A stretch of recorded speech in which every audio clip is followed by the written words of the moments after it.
I promise you, you will not be disappointed. Welcome. Les événements qui vont suivre et d'une manière totalement inattendue. Maybe I'm not the happiest person who ever lived. That's not your fault. You know what I do? Sometimes we're married, living here together. We send all the servants away and do just exactly what we want. Yes, and what about your meals? We'll eat with our fingers by the fire. Yes. We won't allow anyone to disturb us. You and me and the wind in the trees. Look, here's another great help. Just back from her studies in Germany. You must both remember Mary, of course, the gardener's daughter. Hello, Eleanor. Rory. Hello, Mary. Well, it's been a while. Mr. Carlyle, Mr. Winter, how good to see you. Well, she's not so bad today, but she may be asleep now. Would you like to go in? Yes, I think so. Will you excuse us, please?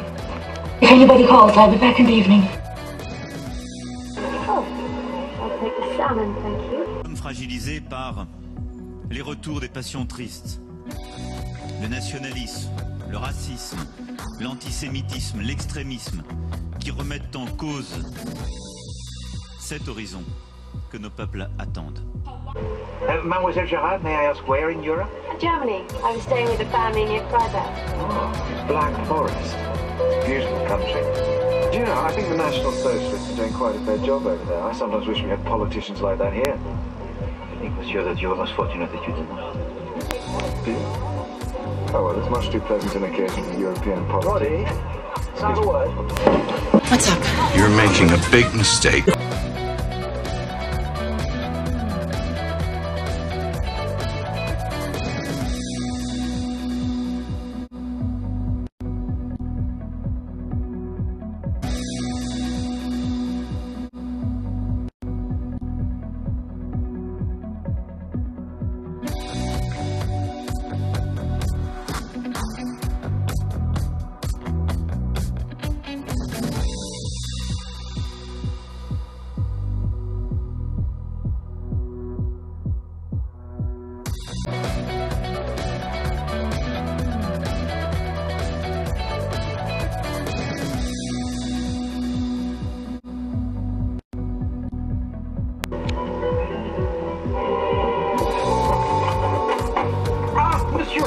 Enter if you please. I'm sorry, Mr. Poirot. There is something I can say in private. Monsieur Frolic, you see before you a miserable animal who has been a triple imbecile. I am 36 times an idiot. Forgive me, but I have discovered something in a way that is most painful. Hideously painful, but very important. No, pardon. If you do not agree, I will go higher. I wish you to take this matter with the utmost seriousness. I will do what I can, sir. It will have to be tomorrow. Very well. Oh, you realize we have less than a day and a night. Why did you ask me here? Because I want you to show you this. The Zephyrin Rose. So, isn't it Mr. Winter? What is going on? What did Eleanor say? I will tell it you. She told me of a quarrel a long time ago, and how she and Monsieur Winter were on different sides. And it made it very clear to me, mon ami, how she fell in love a long time ago with a man who could not return her feeling. And so, doctor, I began to see through all the lies that had been told to me. Who has lied to you? Everyone. Particularly you. I had the message from the inspector, Poirot, but can you tell what this is all about? It strikes me as very unpleasant. I never wanted to see this room again. I'm not surprised. What does that mean? Gentlemen, please. Ça suffit. No, madam, please, do sit. Tell to me what you wish to say. I have concluded that nothing in this matter is what it seems. Firstly, we have heard that on the day of the murder, there was seen lurking in the garden a man who was very tall and who resembled you, Monsieur Winter. I told you I never came here. So would you be surprised to learn of the will of Mademoiselle Carlyle? I established it last night that it leaves everything to you. I swear I have no idea. So perhaps you stood outside and observed her making the sandwiches and thought that they were for her. Alors if she died, you would be a man very rich. This is outrageous. I told you I never came into the grounds. However, if she was hanged, you would be equally rich. So, let us assume, as did the trial, that the murder, it was successful. It is easy to imagine you or another being aware that Eleanor Carlyle intended to invite Mary Gerard here, and also to know that the preference of Mary was for the salmon paste. Now, both of these things, they were well known. Are you including me? I include everyone. As you know, someone entered this room on the last night that Madame Werman was alive and gave to her the morphine. Now, this person has the file of morphine and the chance it comes. And this is what he finds. The sandwiches. One of salmon paste, the other two of shrimp and crab. Well, our murderer approaches the sandwiches. And at once he observes that the color and the texture are identical. So which one is the salmon paste then?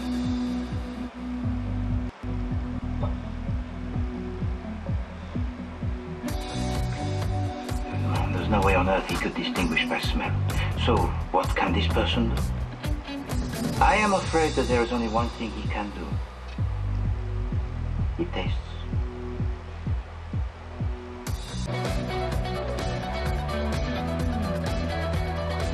Then, suddenly, I realized how stupid I had been. I had failed to take into account the madness of the English palate. For gentlemen, what do we find? We find that we are entering into the realms of lunacy. I do not care if our murderer had the palate of a master chef. He could never distinguish between these slurries. No, it is a fact. These sandwiches are all but indistinguishable. So, I come to the conclusion.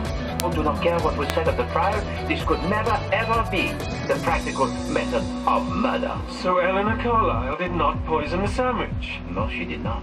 Who did?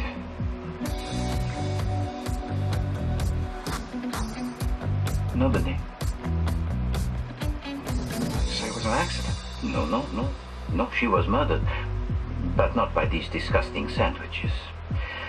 I said just now that everyone had lied to me, huh? Well, for example, the man that Nurse Hopkins saw outside here. She was lying? No.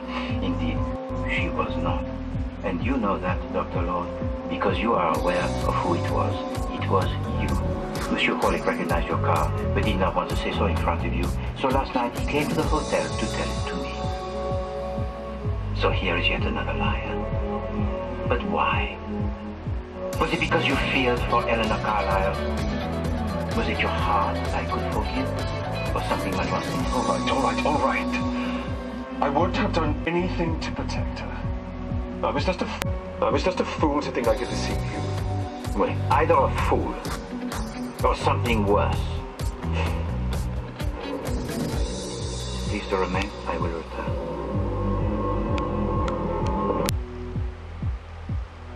You told to the court that you never left the side of your patient during that evening except when Mademoiselle Carlyle was present.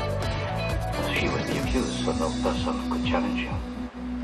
But it is a fact that Monsieur Winter entered this room when you were making the tea, and perhaps others. Maybe I was out a few times. That's no crime.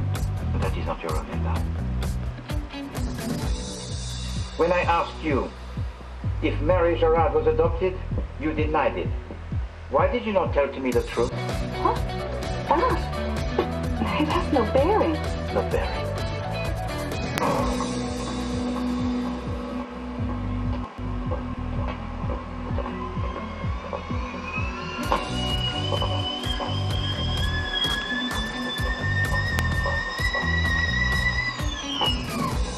So long as you wanted me here, I thought I'd make us a cup of tea. Oh, thank you. You are most kind. And now perhaps you'll please tell me what this is about? The truth is, Nurse Hopkins, I brought you here to talk to you about this rose. It is a rose on the trellis of the lodge. You were pricked, I believe, by its thorn. Yes. But as you can quite well regard, seems our friend Rosie has no cause. Well, then it was a nail from the trellis. I thought it was a thorn, but sharp enough too. Your tea. Merci. Quite so. A mistake.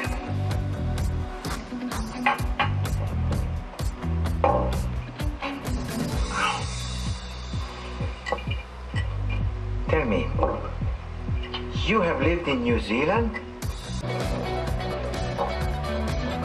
How would you discover that? Mind you, it is known. Is it? The truth is, I have tried to discover it myself, but without any success.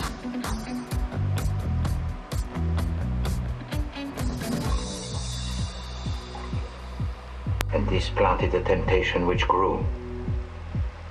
What temptation? The temptation of a big inheritance, and it was for that reason that you came here. And from a safe distance, claim your money. This is a strange sort of fiction. But so long as you've finished your tea, I'll wash up.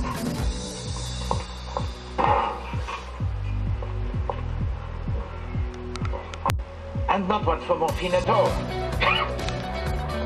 And I searched. And at last I discovered a drug of great interest. Apomorphine. An emetic.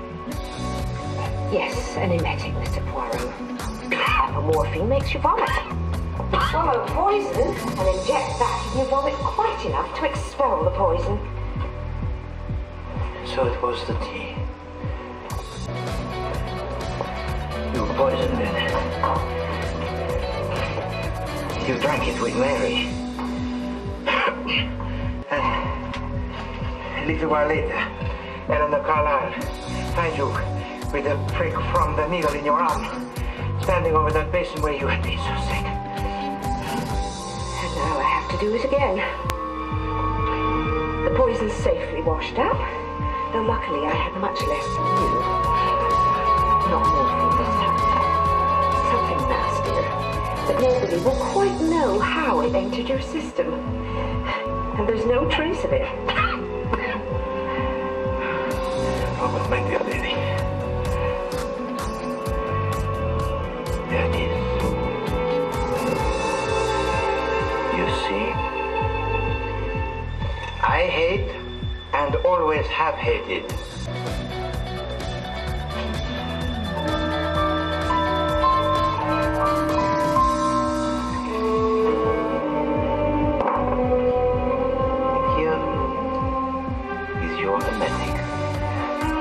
I removed it from your bag. Give me that.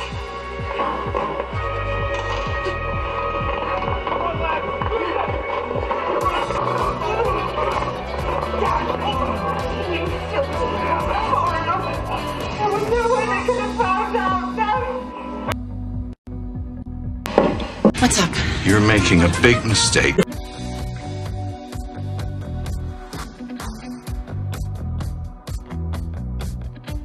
Joven tiene menos temor de las mujeres.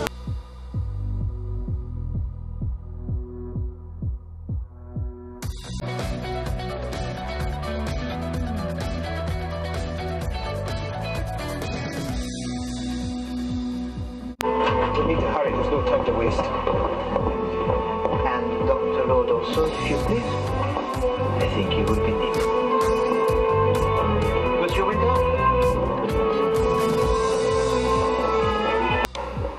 Monsieur, you know what I told you. Mademoiselle Carlyle, one thing at death is not crime.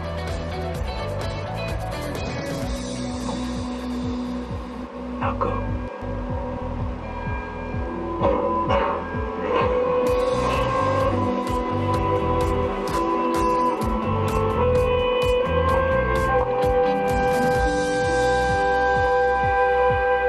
May I take you out?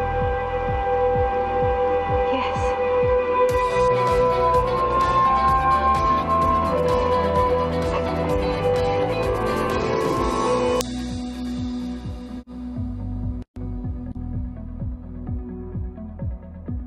we done? Are you gonna play? Are you going to play? Because if you are, I'm sleeping outside. Points.